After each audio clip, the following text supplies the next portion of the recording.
Jake Skint from the Boxed In podcast, delighted to be joined here by Maxi Hughes. Maxi, it's been a little while, but back here, and we have some fight news. Yes. Bakhodur Usmonov is the opponent. What's his name? Well, I'm going to hand it over to you to let you try and pronounce that one. But so going over to Dubai. How did the fight kind of come about? Because I know obviously it was kind of after the GBM show against Archie Sharp, it went quite quiet, and then obviously out the blue, this is kind of there. So, what were the negotiations kind of like for that one? They've been. I've known about this fight since last week in September. It first got offered to me over a WhatsApp message, and I accepted that fight. And then since then, my manager I'm now signed by Jamie Conlon. Jamie Conlon's working on my behalf. I got this WhatsApp message. I then forwarded it on to Jamie. He's then contacted the appropriate people through because it's the IBA Promotions, Al Siesta, and they've done that deal. They've just took the time announcing it. You know, if you've seen my socials, I've been sort of teasing about it. You know, announcements coming soon. It's coming soon, but you know they've really took the time, and finally now 3 weeks out, they've announced it, got it all confirmed. They've now booked my flights to Dubai, so yeah, it's good, and it's I'm just glad that I've managed to get a fight before it years out, you know, because obviously I only had the one fight in May against Archie Sharp, so it's gonna be nice to have that second fight, and it'd be a big fight as well. You know, it's a world title eliminator, so yeah, I'm really looking forward to it. Speaking about it being a world title eliminator, you're ranked 4th in the WBC and 14th in the IBF rankings. Obviously, this is a WBA world title. So, is the plan now to kind of pursue the WBA rankings, or is this kind of just you kind of needed a fight, you accepted the fight, and the title is kind of a bonus that's come with it? Or yeah, so what's still unclear is that I'm hoping that my WBC silver is also going to be on the line, which will also put me up the rankings for the WBC. You know, there's potential talk of Shakur moving up to fight Teofimo, that belt potentially becoming vacant. So, you know, that's still what my manager is still talking to Al Siesta and the IBA about. You know, because obviously I'm ranked really high, I'm their silver champion, so you know that's what I want to pursue as well as this WBA option. So I suppose it just keeps his options open, and you know it's a big championship fight, 12-rounder, so it's going to put me up there. So you fought once before, I believe, in Dubai. Nice to be going back there? It is, especially now because it was 5 years ago and it was during COVID. It was 2020, so you know there were obviously Dubai is quite strict with their rules. People obey by the rules, not like here. So I didn't get to enjoy it. I was only there 4 days as well, whereas this time I'm going out a full 7-8 days before the fight, and then I'm going to get a couple of days there after. My wife and kids are coming, so we'll have a little bit of an holiday, and we can get to enjoy it. So that's going to be nice. A bit of sunshine before Christmas, you know, and this now weather's freezing, so it's going to be nice. You spoke about obviously Jamie Conlon being your manager. Last time we spoke, obviously you were GBM show. I don't know if you were still kind of linked with Lou DiBella or not, but to obviously those watching now, can you kind of clarify what is your managerial and promotional situation? So I'm just, I've still got still believe I've got my contract with Lou DiBella. I'm not sure of that, but again, now that Jamie's my manager, for the past year, I'd been self-managed and I was sort of doing it myself, but now that where I am now, I've experienced it for a year. I just want to concentrate on boxing. I want a good gym, make sure that I'm ready, and I wanted to have somebody who can look after that. And I've known Jamie a long time. He was a former fighter, and I got on really well with him, so it was the perfect fit. So Jamie, Jamie, have all that. You deal with all that. Is a good part of the team. So Jamie deals with all that. He's obviously sorted this fight out. He just tells me, "Yep, you're going out to Dubai this date." So I'm like, right. I just concentrate on what I need to concentrate on in gym. Oh, so you'll be concentrating on Usmonov. Have you kind of had a look at him yet? Been studying any tape? Do you know much about him? Obviously, he fought in the Paris Olympics, I believe. Obviously, you've got that to go off, but that is amateur professionals, a whole different game. Yeah. So he's only had 11 fights as a professional. I know he went back to the Paris Olympics last year, but I think he lost in his first fight. So again, he didn't really do well. And then he looks good, but I'm experienced, and I'm going to let that experience show, and that I believe will be too much for Usmonov. I'm expecting a hard fight, and I've prepared for a hard fight, but I just believe my experience will be the key factor in this. Obviously, Archie Sharp, we've kind of mentioned, obviously, is your last fight. How frustrating has it kind of been actually trying to get a fight over the line, obviously, since that one?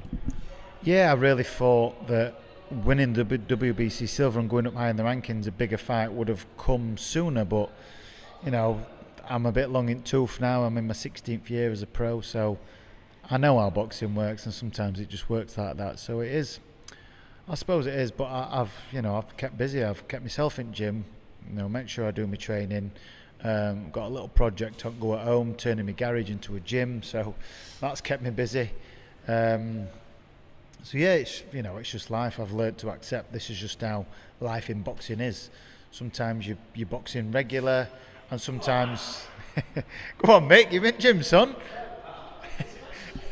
Go on, Mick. Good, mate. Yeah.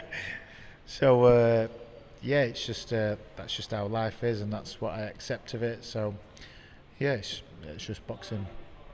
So you're speaking there about the extension. How's it coming along? Obviously, I see the progress updates that you're putting on. We close to being finished with it? Yeah, but now the fight's closer. I'm sort of just like tools down now, gloves up, making sure that I do everything I need to do to be ready for this fight. I'll be going in 2 weeks today. I'll be flying out, so it's not long that I'll be there. So yeah, it should be early next year. The garage will be open for business, I suppose. I'm going to do a few PTs. So yeah, it'll be all finished early next year, hopefully. By end of February, it'll be all up and running. I'll see your gym mate, Josh Warrington. Big fight coming up against Lee Wood. Been in the gym with him. Is he looking good, Josh? Ready to go? Yeah, again, like myself, he trains all year round. Where before I got this fight, we was in every morning, and we were sparring, but it were like taking us back to beginners, working on fundamentals for about 5 or 6 weeks. So, just drilling things and making sure we're doing everything right. So now that he's got his date, he's now obviously full steam ahead. So he's very much looking forward to that as well. You're in his corner, obviously, last time out for the fight. Do you think that he can? Obviously, he was winning the fight last time, then obviously got caught with that shot. Do you believe this time we see a better and more improved Josh Warrington? Yeah, again, as a team, we've obviously spoke about it and realised the mistakes that he made, and but as well, this is boxing and things like that happen. So, we know what to do, and obviously it gives us something to work on. I just want to get your thoughts on a couple of fights. Obviously, there's a press conference going on currently now between Jake Paul and Anthony Joshua. What on earth do you kind of think of that? I don't know. I can't blame Anthony Joshua for taking that fight. He's going to get paid well. It's not going to be his hardest fight. I do think he'll need to be very careful, because Jake Paul does take it serious. And, fair play to Jake Paul, as much as I know a lot of boxing people. And at the start, I was like, what's he think he's doing? But he takes it serious, and fair play to him for getting in there with a genuine heavyweight. I know he's making him come down 10 pounds, so it must be one of the first heavyweights in history that has to make a weight. But yeah, I'll definitely be watching it. Definitely intrigued to see how it will fare out. On paper you would think that Joshua will go in there and splatter him like he did with Ngannou, and Ngannou was from, it was top dog in UFC, could really fight. Look what he did against Tyson Fury. So it's going to be interesting to see how Joshua can deal with that, with what Jake Paul's going to bring, and also same time what Jake Paul's going to be like. He'll not fought no one as big, strong, as high quality as Joshua, so it's going to be interesting to see how he approaches that. This Saturday night we have a really good card in Saudi. David Benavidez headlines against Anthony Yard. Do you think that Benavidez might be a bit too much for Anthony Yard on the night, or do you think the Brit can pull something out the bag? It's a tough one for Yard because Benavidez is a hell of a fighter. Again, unbelievable hand speed for a big guy, and the power comes with it. How much is the weight getting to Benavidez? Is he still making it enough to be able to put a performance in?